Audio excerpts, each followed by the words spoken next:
Bengals and Chicago Bears recap coming up on the Orange is the New Black podcast. Hello, world. What separated your deep ball from everybody else? My deep ball, it has a little secret sauce to it, man. Never get too high, never get too low, but just keep moving. The whole story is Carlos never beat me in any kind of sports in high school.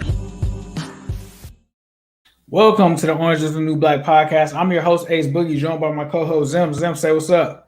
Hello, world. I mean, I don't blame you, bro. It's definitely the Bengals are coming off of a loss at 1-1 to the Chicago Bears, a very close loss, 20-17. Let's just get into it immediately, Zim. What were just your thoughts just from this game, and what are some of the things that I think led to this loss, and just some of your takeaways from this game? My biggest takeaway is that in the first game of the season, I was just telling you this off air. In the first game of the season, if you talk to a Vikings fan, they're gonna tell you about all the missed calls, all the different things that happen. Those are things that you're not even thinking about. You're like, I don't care. I won the game for the most part, right? There are some people I saw online that were saying, well, we got to do better at this. We got to do better at this. I alluded to some of the play calling stuff that I didn't like last week. It is what it is. But at the end of the day, I took my dub, right? Fast forward to this week. There's so many different things that we could point to. There's so many different things that we could kind of highlight. We're not going to have like an extremely long show today. But the main thing that happens that I tell everybody in every single game that we watch every single week, I'm watching other games along with Bengals, and I suggest that other people watch other games as well. I say that to say this. At the end of the game, when it mattered the most, you could take everything out of the game that you want. When you go to 2015, I always say, if you don't fumble the football, you win the game. Everything else is null and void. It's the same concept every single week. We could talk about what we don't like. But when Fields had the ball and he had to make a play, third down, dead in the water, offense looking terrible, he stepped up and made the play that big quarterbacks do. And that happens every single week. You get the ball from that momentum on our side, in McPherson, at the very least, you're going to overtime. I think it's touchdown. We went walk off 2 minutes and change to Joey B. 4 downs, not 3 downs, 4 downs on the next possession. And the fact that they didn't make that play that's what it's about. Now we could talk about how did they get to that spot, sure, and I think we'll get into that. But my overall takeaway is Justin Fields made the 2 biggest plays of the game. When Logan Wilson could have got the ball, picked the ball up, and ran for the touchdown, Justin Fields took his hand out, knocked the ball out, takes those points off the board, because at that point it would have been 10-7 Bengals with Justin Fields not feeling comfortable. He looked very bad in the pocket all game. That game is drastically different. Joe Mixon is running for 5 yards a carry. You have that ability to do that. He doesn't have it. So then Justin Fields at the end of the game makes the biggest play. He capitalizes on that. And so as a fan of football, I just tip my hat off to that. I understand that, Joe Burrow I think he had 10 knockdowns, 10 quarterback hits, which is extremely too high. But when it mattered the most, the offensive line blocked for him when they had to on the Higgins touchdown, on the Jamar Chase touchdown, and the momentum was going. After the game, just now, Jamar Chase says everybody needs to get on the same page. And he's talking about the coaching staff. He's saying that everybody needs to get on the same page, and we need to not take deep shots late. You went whole 3 quarters without taking a shot to Jamar. The only shot they made was on a slant route, and then he also had the one catch for 12 yards. But it's what I've been saying all along before this game was anything, is that the Bengals have to capitalize on first and second down, and they have to throw on those downs. I know it's a little bit unorthodox, but it puts you in this position where if you're willing to go for it on 4th down, you're going to live and die with the consequences of Joe Mixon maybe or maybe not getting it. But a minimum 3 yards on all of these runs. I thought the play calling throughout the game was pretty shoddy in a lot of spots. I didn't like the fact that on big 3rd downs, they had Jamar Chase trying to block on the inside shoulder of Eddie Jackson. This is a rookie wide receiver coming into the lane. You can't call a play and have your 3rd down like that. Like you can't. The design of the play can't involve a wide receiver having a key block on a 3rd down play. That's just not good play calling. You come back to another play. There's a lot of plays. That was my opening rant, I guess. It's like that game was there to be had. A lot of people gave up on us, and I know who you are. I didn't. I really thought it was a win, but I'm gonna tell you, like he made like every fan needs to see this. Do you think that Vikings fans last week are saying, "Oh, well, I mean, he barely got the fourth down." I mean, like, nah, they're like, tip my hat. The dude made a play on fourth down. So right. to understand football and understand the game, you could cry all you want, but all you people in the comment section, I can't see your tears for real. Only thing I know is wins and losses. When Justin Fields had the ball in his hands, this is the guy that's over there sobbing and crying his heart out and telling his wife like, "Oh man, we should have stop crying. Put your head up. Put your head up and walk like a damn man today." Because we're going to take our L and we're going to give credit where it's due in spots. We could criticize and we could talk about what didn't go our way. When Justin Fields had to make a play, he made a play. And that's what good football teams do. And that's my opening statement. Right. No, I'm going to piggyback and give kind of my statement on the game. But before I get into that, shout out to Rowdy Every Lap for the $5 super chat. He says Zach was way too conservative for the first three quarters. So I'll just give my thoughts because I do hear a lot of criticism of the coaching staff, and I can see where people are coming from with that. But I'm just going to be honest, like that first half, the Bengals offense really only had 3 possessions. If you're going to criticize something, maybe it was the decision or the play call on fourth down, but they really left a lot of opportunity, I think, on the field, given that they didn't do much in the first half, right? So then you get into the second half, and that's where I think the turnovers happen. And yes, I think calling plays a part in it, but I think ultimately the NFL in this game, when you turn over the ball, you do not have a high percentage chance of winning in those games. And people can talk about that, but when you talk about the first pick that was thrown, or I don't know if it's the first or the second, the pick six to Roquan, I was watching that play, and I think Joe Burrow actually audibled into a completely different play. Just didn't happen to see Roquan there, and I think that those are just going to be bumps along the road that he's going to learn, right? I think that this is probably the worst game that I've seen from him since I think the Ravens game last season. I could say that. But the one thing that I will say is this is just something that he's going to have to learn from. Like, obviously, we kind of went into this game thinking, this Bears defense was questionable, and they came out playing like those roster names that we saw. Like, we thought that they were going to have holes and be suspect, but they were able to come out and really defend us very well. They were able to get pressure on the quarterback. They were able to play tight on our receivers. They just came out with a good game plan. They made plays when they happened, and you got to give them their credit. But I think if you're going to look at, Zach and their staff, you have to also look at the quarterback as well for the turnovers in the game. You got to look at the offensive line for allowing those guys to crash in and get Joe Burrow's arm tipped at the line.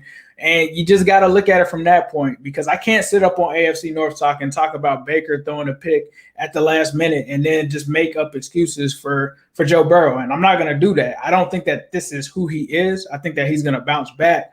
But I think we have to look at, if we start off slow, we can't avoid turnovers. We have to avoid turnovers. And I think that's honestly a tough ask.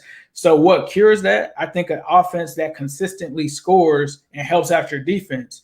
But the Bengals weren't able to do that today. They did end up making it close. I think the defense stepped it up. And I still think even if the offense gets it back, because Joe Burrow comes back, he gets his confidence back, he gets 2 touchdowns, I completely believe that if we would have gotten the ball back in that situation, that we were to either force overtime or win that game. Like, I had no loss in confidence when it came to Burrow in that situation, because I think that would have obviously forced it into our hands. So some people can talk about, well, if Zach didn't call this timeout, I disagree with the call as well, but I can't sit up there and say that he was wrong for it, because if Trey Henderson makes that tackle and Joe Burrow gets the ball, it's a done deal. So everyone is always going to talk about when things go bad and the wrong things happen, how that happens. But, I can't really disagree with that. And to me, it was just too little too late. I mean, it was a miracle that we were in that game. at the end, we got some Logan Wilson after not picking up the fumble. I yelled at him too to jump on the fumble, but he doesn't do that. But then he comes back at the end of the game and makes a pick at the end to put you in position to even win that game. But the one thing that I will say is obviously some things that need work. The offensive line, there seemed to be some miscommunications between Xavier Suafilo and Riley Reef on pickups and things like that. And then not Riley Reef, but Jonah Williams, I remember got faked out on one play and a guy came in for a sack. They've got to protect Burrow a lot better. They got to keep his jersey clean. And Joe Burrow has to make, I guess, plays that aren't going to damage this offense. Like, it kind of works in both ways. Once he starts to get pressure or if he makes mistakes, it kind of creates a snowballing effect. And like Jamar Chase is saying, we all have to get on the same page. I will say, like Zim said, they should have taken some deep shots more often, I think, in this game. I don't think they had too many opportunities to in the first half. I remember one being a miss to T. Higgins, which I feel like Joe placed it a little bit to his left. But they've got to be able to take more deep shots. I definitely agree with that more often in the game because you see Jamar Chase adjust to one, catches the touchdown, and it's just pretty easy. Right. Now, we'll have to see where they go next week, but these are situations that good teams find a way to win. I don't care about any of everything that happened. As long as you come out of that game with a win, that's all that matters. That's all the NFL is going to care about. So we'll have to see next week if they can bounce back, but these are going to be games that they have to be able to rise to the occasion and win. I know you're saying you don't care about, like I'm like that to a certain extent, like the realist and the purist of football, like just watching enough football, I get it. But where do you think that the Bengals really fell short at today? Like, if you could list like your top three, what are your main things? Because to me, I feel like most of it was all self-inflicted. I think for me, I think where they fell short in this game, I would say offensively, the turnovers, I think that's where they fell short, including the T. Higgins one. I think as well, the offensive line in terms of the protection of Joe Burrow being more consistent, they kind of let that affect the game. And then the third, I guess, is the lack of deep shots taken during the game. I think it does. You throw a play calling thing in there as far as, how aggressive that they were. And it just was a weird game. Like, the offense never really got in a rhythm. You had points where Joe Mixon was only getting a couple yards, then he was getting 7 yards, and then they went away from it. It was just kind of all over the place and some kind of organized confusion of the offense. It was, to me, in a sense, the complete opposite of the defense. The defense just seemed like everybody was communicating. Everyone was on the same page. Even when they were put in tough situations, they still stood up, and I just didn't see that from the offense. So if I had to give three, those would be mine. Mine would be they kind of mirror yours. It's the same thing, and I'm glad they brought our boy Chris Evans in there. Some of the same things and the same mistakes that happened in the first game. A lot of casual, and I was telling people that in my live. I know if you guys don't know, Ace does a live here on YouTube, same channel, New Stripe City. So please make sure y'all check that out on Sundays. The one thing that I was saying is, like, people were like, this offensive line is terrible. The offensive line was not great. I don't care what the scores and everything says on it. The offensive line gave Joe some pretty good pockets at some key spots. Now, later in the game, he was very uncomfortable and the line failed him. But for the majority of the game, I thought that they blocked as good enough as what they did. I mean, what they needed to do. But the problem was the miscommunication on blitz pickups showed his head again today, like in the same exact manner. Before the play, I'm asking on two of the plays. I think it's the third down one where Mixon doesn't pick up the guy. It's Spain and Xavier together, or no, it's Spain and Jonah together. They give up a sack, but it's clear before the play the numbers aren't there. If Joe doesn't do anything to audible or get the plays up, that's like it's a big third down, like in, I think, second quarter. But there's a lot of that coming up, like 3 different times in the game where they're failing to communicate. It's not just guys getting sheer beat out one-on-one. Now, later in the game, around a 3-pick time, pressure in his face. He's throwing it out of desperation. That's a desperation throw, bad pocket, offensive line federal. So those are the two things, but they're all on the offensive line. Because at the end of the day, I always come back to this. The defense balled out. The defense looks so much different, and you look at this game so much different if the Bengals just have any type of points on the board. They dominated them at the line of scrimmage. Montgomery probably ran for 3.5 a carry, made it like absolutely dominated them. It would have been even less because if you get them in a position where you know that they have to pass, like the game is over. If Wilson picks that ball up and goes 10-7, just 10-7 against them dudes, Allen Robinson is their only legit threat that you just have to figure out something like, what do you want to do once you saw Montgomery up front? And that was done. And Zach not being aggressive is going to be my third one. And it's not even like being aggressive to the point like, I just want you to air it out. No. This is a concept that happened in my mind, I guess, and I'm just hoping that it comes to fruition in real life. When we drafted Jamar Chase, we drafted him to call plays in an unorthodox sequence. Pay attention to like your grandfather's grandfather and your mom, grandmom, and all them people told us, first down, second down, run the football. That's how you win football games, is run the football. Running the football is in 2021 is not just running the football on first down and being super predictable. It's going play action first down when the game is close and the defense and the defensive edges like Khalil Mack have to figure out what do you want to do. They don't know that you're going to throw the ball. He messes up fourth quarter. We're still going to play action at that point. He's trying to go play action first down. You can't do that in the fourth quarter because they know that you're throwing the football. So all you're doing is taking away time off your drop back. Your drop back time went from 3 seconds now to 2.2 seconds because now you're doing play actions at bad times. That's where Zach Taylor has to know, like, come on, like these aren't first graders out here. This isn't Little League football in that regard. So he's got to understand like the situation. The big third down calls, you can't, like I said earlier, you can't have wide receivers coming down the line with key blocks. If that's going to be that way, make sample that person. But it can't be a play design with that. And later in the game, even the Higgins out route, I hate the fact that they're not smart enough to say, let's scheme a guy open or figure out a pick play or something like that to get a guy out open in space and make a play. And they're relying on Higgins to do a 3 and out. And so the guy sitting on it in a zone, Joe Burrow's throwing it because he knows, like, I trust Higgins and I'm going to do that. But the coordinator, it's the coach's job to make sure that Higgins is in a position where Joe isn't putting his faith out on the line. That pick is just a faith throw. He's like, I know I'm going to beat him. The guy holds the hell out of Higgins or whatever, and it is what it is. Oh, on the third down that he didn't get, the guy holds him. But on the other one, he just reads it because he's already in the zone. It's not man coverage. So Joe has to know that when he throws it, but he's going out on the limb. And the coaches need to aid him in that process because Andy Reid doesn't just do that play right there. Like, that's the difference between good play calling and bad calling. And those are like my 3 points. I don't know if I made those like really clear. But when we drafted Jamar Chase, it's because we're going to do things in an unorthodox sequence. You still run the football a lot. You just run the football on second and third because you're willing to go for it on fourth down anyway. Right. And that's the way the Bengals are constructed. You can't deviate from that on Sunday. No, I'm with you. I think so on the play calling thing, I was the second pick, I think it was, where Jalen Johnson is sitting on that route.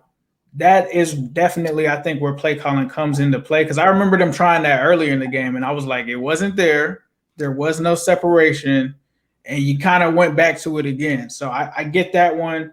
Another play that I wanted to bring up, because you talked about a pick play, there was a play earlier in the game where I believe it was a pick play. The receiver went inside. CJ Uzoma went up the side of the field, and Joe Burrow missed CJ Uzoma running wide open. It looked like CJ Uzoma probably would have scored a touchdown. Like the broadcast I was watching, they were just like, whoever was on the Bears blew that assignment, and they both went inside on that receiver, and CJ Uzoma was just running like wide open down the end of the seam. So they just got to get on the same page. I agree with the play calling. There were certain things where I was like, well, Jalen Johnson probably knows this route because you guys keep running it, and he just was waiting for the opportunity to just kind of pick it off. And they're just like you said, Zim, they got to get on the same page as far as the offensive line, Joe Burrow, and the play calling. If they can get that together, then they can avoid games like this. And it's probably going to take some getting used to, some chemistry, but they got to take those deep shots. Right. They got to do what they can to try to extend plays and put up points in this league, because this is a game of points. I got another super chat here. I know we've had a lot of them. I'm not able to show all of them. Show them all. I have been able to show them. I haven't been able to address them because I didn't want to interrupt anything. Right. But we'll do a quick runoff. The investment in the defense paid off. The only reason we were in that game, this offense scoring twice out of how many drives? Burrow's worst game, and the O-line was horrible. This game was the offense's fault, period, is what we got from my man. I think that's Jigsaw 13. I had another one. Brandon Monroe, he says that Joey B and Higgins will play angry next week. Appreciate that. I agree. Rowdy every lap, appreciate you as well, bro. After 2 games, it's hard to imagine that Jackson Carman being any worse than Xavier Su'a-Filo has been at pass blocking. I gotta see the tape. We gotta see the tape. I did see where Xavier Su'a-Filo messed up. A lot of people was talking about he whiffed on a couple blocks, and I saw 2 different sacks that were really bad, but it was like miscommunication. Right. And it's a guy coming, a blitz coming, and the guy's picking up, and they're just picking up the wrong guy. That happened 3 more times today. And it was something where, I'm hoping that the other teams don't see it, but one of the plays that I remember was like the outside guy, I think it was Khalil Mack. He faked like he was going like outside, then came inside. Xavier didn't pick him up, and then he runs right into Burrow. And the same thing happened to Jonah on the left side. The dude did the same thing. He acted like he was going out, came in, and that really confused them. But it's just really crazy. Like Jamar Chase had some strong comments after this. I don't know if you've seen any of these tweets. No, let's talk about it. But he was saying, I'll pull up one of them. But for the most part, he was saying, this is a really confident comment. He said, because you remember the other play where he beat the guy easily at the line of scrimmage, and it was a touchdown, and Joe Burrow throws it out of bounds. That's a terrible throw by Joe Burrow. That's another 6 points right there. But he said, we waited, I quote, we waited until the last minute to take shots. Said the communication has to be better offensively. He also said he beat the corner off the line. I don't know if he said all game or is misquoted, but he said he beat the corner off the line per usual. And I end quote. And I'm only saying that to say this. He's seeing what I'm seeing early in football games. And they have to get together and say, look, we need to come out of these games strong. And being strong sometimes isn't just taking deep shots on fly patterns. It's double moves early. It's different things just to put the fear in some of these defenses. And at the end of this show today, we're going to talk about the Steelers a little bit. But it's being aggressive with your play calling early on and not being so conservative. And what happens is you get a lead. And I wish Zach could see this. I hope he sees this. I hope somebody on the staff sees this. You get a lead with these guys, and Mixon's running like the way that he's running right now. You end up running 30 times a game because you then have a lead. But if you try to come out and say, I'm gonna run the football down your throat, and there's nothing creative about it. Joe Mixon could run great, 5 yards of carry, but then he gets stuffed on third down. Now you're putting yourself in these bad third down situations. Before you know it, Joe Mixon's got 80, 90 yards, 20 carries or something like that. It looks pretty good, but it didn't do anything because you didn't move the chains on third down. And then you limited yourself. And the whole first quarter was all predicated on the same thing that they did the last game. They tried to run too much, and they tried to run early in the chains. And you can't do that with this personnel.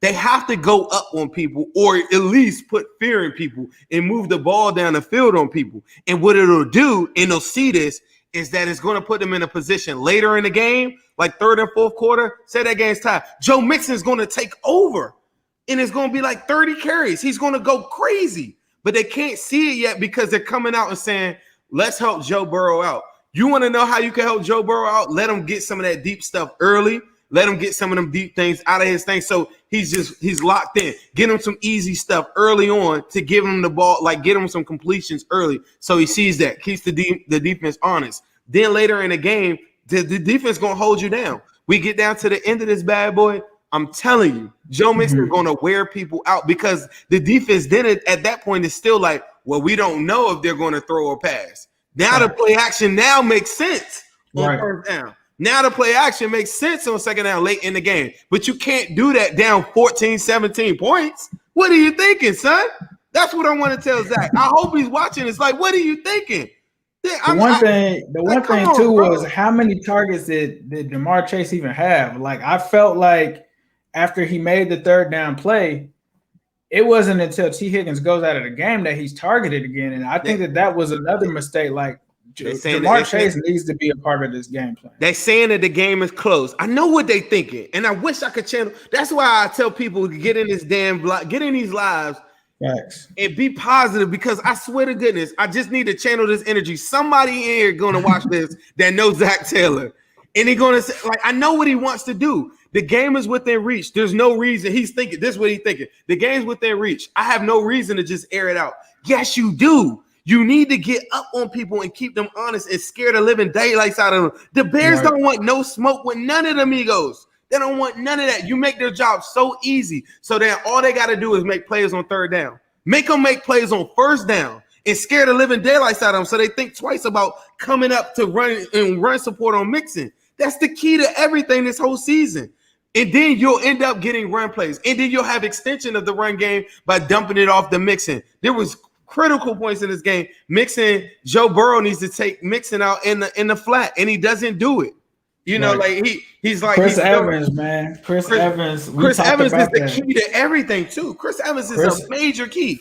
Chris Evans, I definitely agree with you. Chris Evans is a major key. He could have been used on the screen. The one play I saw Chris Evans in, he almost got a first down. He had like a crazy, like, I think it was a reception or something like that. He almost gets the first down. You got to add Chris Evans to this dimension and make the defense account for him, because if you have somebody in the flats, what if that's Chris Evans in the flat instead of P. Ryan when Joe ends up not going with his first read and going to him? Those are things that they got to get together, and I think they got to utilize this roster in more ways than one, and bring in Chris Evans in. I think just adds another dynamic that gets the defense nervous, and he's a home run hitter. He can go out there and run routes. Like, to be honest, I'm not hating on, him having Joe Mixon out there at receiver, but you literally have a guy that can do that in Chris Evans as well. You can have both of those guys on the field at the same time if you wanted to. He aged Joe Burrow out just as much.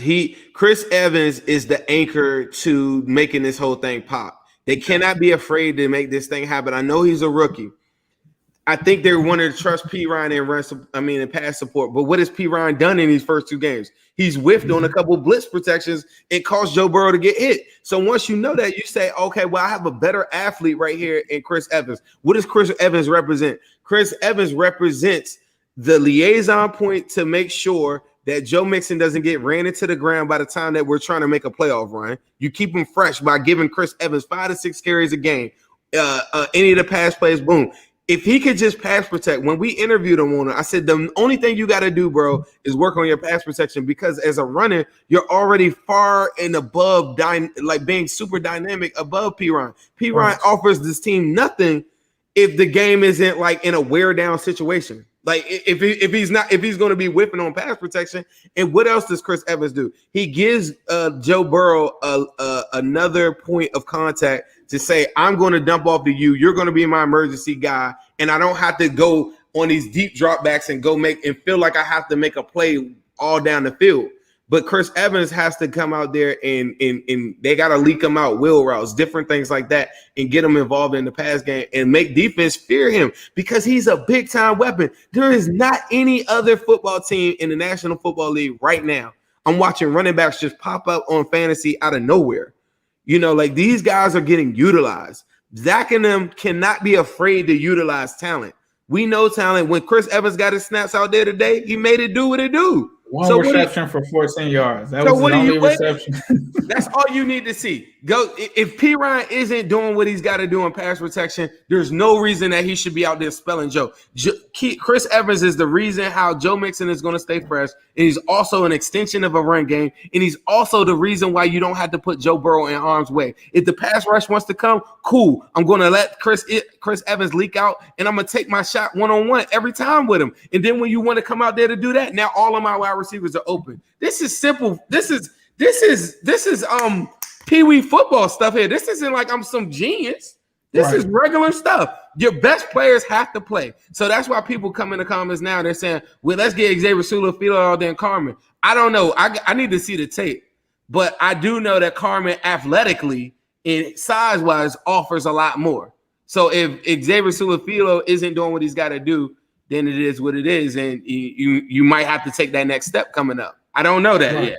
Nah, but I just want to get some props before, because I know we talked about the offense a lot. I want to get a defense credit to where it's due. You had Sam Hubbard with a half a sack. You had Trey Hendrickson with a monster game, 1.5 sacks. DJ Reader with a sack as well. You had Logan Wilson with the interception. Cheeto had a big play after giving up a big play against Allen Robinson, where he stops him from making the catch in the end zone to put them up. Just shout out to the Bengals defense and Lou Anarumo. I know a lot of people talked about Lou, myself included at some points. I've been up and down on Lou, but have talked about, Lou doing his thing. I think 2 games in, I think he's done a great job. I think the defense looks good. They're definitely getting some rush. Now, one thing I will say early in the game, I didn't see the pass rush. And then pass rush was non-existent. Out of nowhere, they just turned it on and were able to make back-to-back plays. So shout out to that defense. The D was outstanding, bro. It was the D was spectacular, bro. Like they were.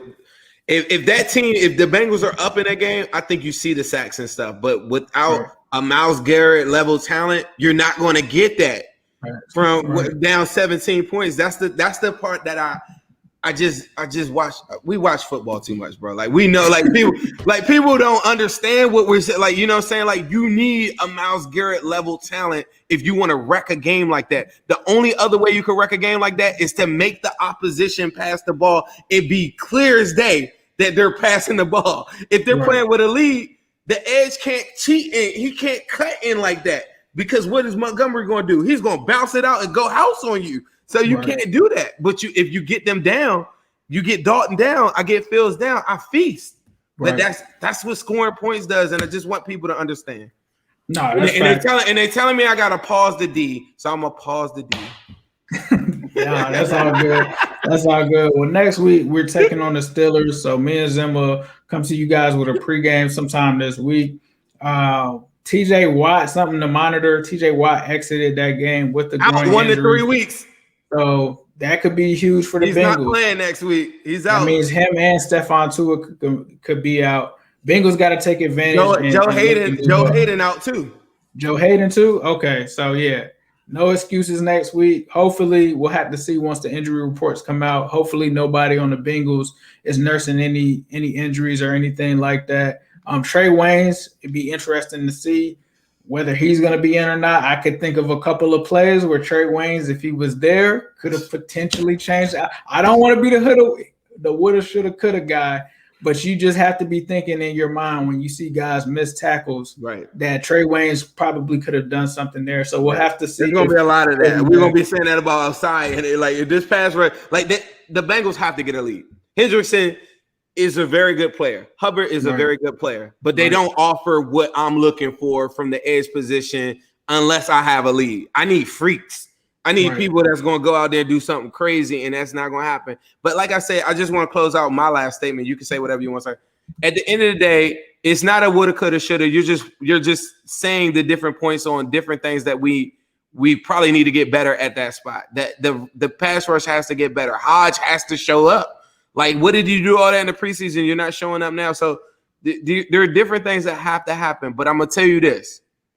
I don't care what happened throughout this game. Y'all could try to complain about all you want. The same thing I led when I started this game. I'm going to tip my hat off to Justin Fields because I thought I had him dead in the water. I thought he was over. And big football players, I don't know what he'll be in the National Football League, but he got my respect from the standpoint of when it was time to make a play, he made a play. Just like Joe Burrow made a play last week. None of the Vikings fans are saying, oh, well, I mean, you were lucky to get it. Like, nah, it doesn't matter. I made a play when it was time to make a play on that 4th down. Justin Fields did that today, and I can't take that away from him. There was nothing foul, dirty about it. It is what it is, and he won the game. And you come back next week and you adjust and you make all the different things that you didn't do well on. You come back and you better yourself, and play calling probably being number one, or somebody pass rush being another one. Like all these different things But at the end of the day, and everybody in here knows if we would have got the ball back, that's a dub. We didn't get the ball back. The defense balled out, but the one big stop that they had to make, they didn't make. And that's just a better offensive play in my mind. No, that's real. So real quick, shout out to Midwest Best Barbecue. If you were able to stop by there today and get one of those tailgate packs, I'm pretty sure that didn't make your day better, but it at least made the food taste better. So definitely be sure to check them out. Midwest Best Barbecue. They're located in Loveland. Yeah, we need some now. Me and Zim didn't eat before. I'm running on fumes during these games. So yeah, I might have to slide some of that Midwest Best Barbecue on something tonight for dinner. But once again, guys, we appreciate you. We're going to come back later this week with a Steelers game preview. What a Steelers dub. Here it comes. It's officially Steelers week. So here it comes. A dub. We got to end it with a yes. Sirski. Hello, world. What separated your deep ball from everybody else? My deep ball, it has a little secret sauce to it, man. Never get too high, never get too low, but just keep moving. The whole story is Carlos never beat me in any